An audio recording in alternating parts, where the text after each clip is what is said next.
Dengan meningkatnya aktivitas masyarakat di bulan Ramadan, jajaran Kepolisian Resort Aceh Timur terus melakukan upaya peningkatan keamanan di beberapa lokasi keramaian. Di samping telah menempatkan polisi di sejumlah objek keramaian, Polisi Aceh Timur juga melakukan patroli rutin ke sejumlah lokasi yang dianggap rawan akan terjadinya kriminalitas. Pelaksanaan patroli dilakukan dengan sasaran, diantaranya adalah kawasan pertokoan, kantor perbankan, tempat keagamaan, serta sejumlah pusat keramaian lainnya di seluruh wilayah Kabupaten Aceh Timur.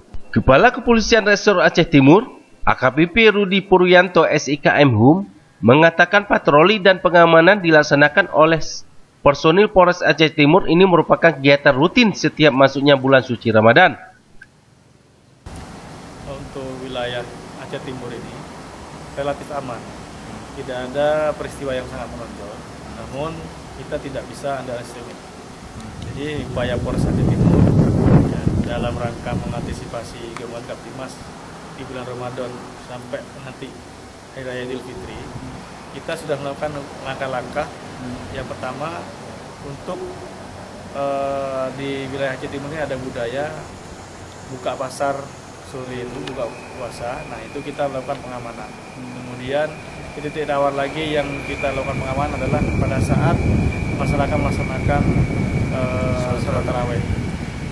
Kegiatan ini bertujuan untuk meningkatkan keamanan di bulan suci Ramadan dan memberi rasa aman kepada umat muslim yang beribadah di bulan suci Ramadan.